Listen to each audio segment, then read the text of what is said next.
There's something fascinating about going back to Super Mario World. Not just how it looks, but how it feels. When you jump, Mario carries just enough momentum that movement feels intentional. It takes effort to master flying with the cape, but when you do, it opens another layer of the game. And then something happens that almost never happens in a Mario game anymore.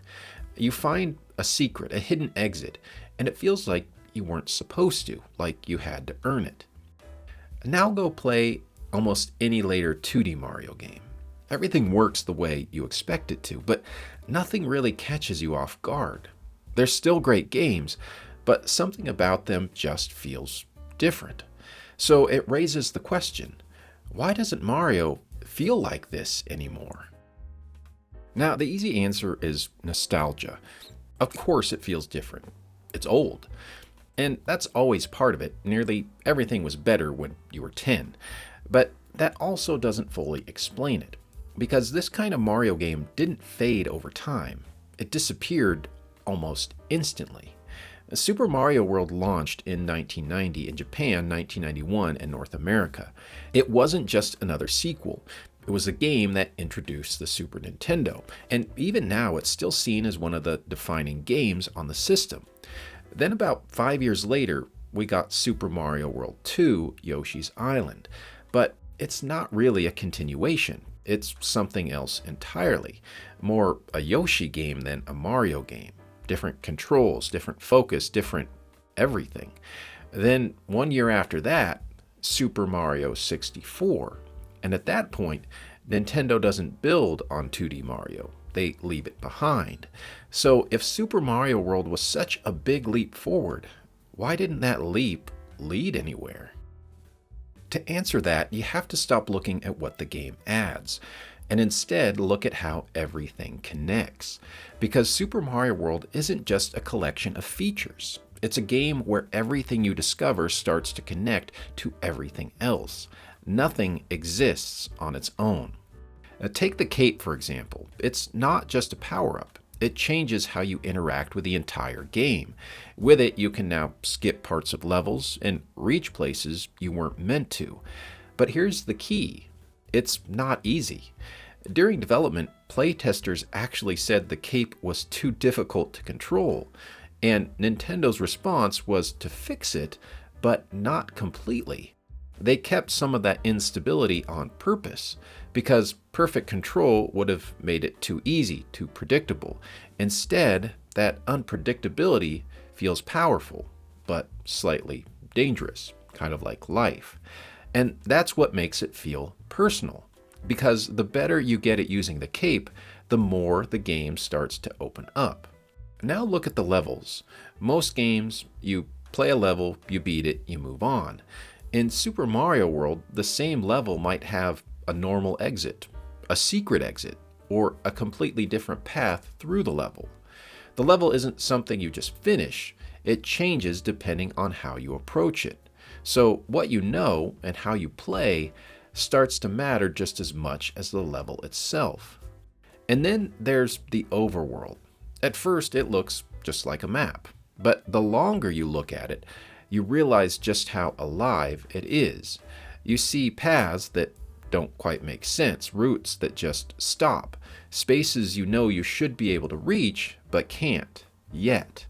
And suddenly, you're not just moving forward, you're trying to figure out what you're missing. The more you play, the more it starts to feel like everything you do actually matters. The game starts to feel bigger than it actually is, not because there's more content, but because the same pieces keep opening up in new ways. Now, unlike a game like Super Mario 3, its predecessor, which had to keep surprising you with new worlds, new power-ups, new ideas, this game gets deeper without constantly adding more.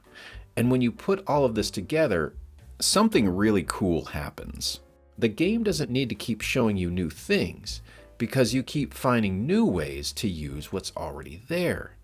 You're not just playing through Super Mario World, you're finding things you didn't even know existed and discovering how it all fits together.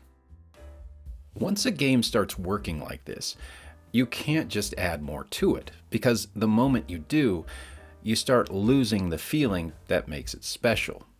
If you add too many abilities, suddenly you don't know what to do with them all. You're just trying to remember which button does what. Hide too much, and it stops feeling like discovery. It starts feeling like you need a guide open on your phone. Keep throwing new ideas at the player, and they stop going deeper. They just move on to the next thing. If you add more levels, each one matters a little less. Nothing really becomes memorable. And here's the part that's easy to miss. The Super Nintendo was more powerful than the NES, obviously, but that didn't mean unlimited freedom. Shigeru Miyamoto stated that they would cut ideas, even good ones, if they hurt the balance of the game. Even things that looked impressive were removed if they made the experience worse. So the feeling that everything in Super Mario World connects together, that wasn't an accident. Miyamoto fought to keep that feeling in the game. And that's the real key. The moment you try to expand on Super Mario World, you don't improve it. You start breaking it. So what do you do when something already feels complete? You don't try to top it, because the moment you do, you risk losing what made it work in the first place. So instead, you leave it behind. The first thing Nintendo did after Super Mario World was step away from it.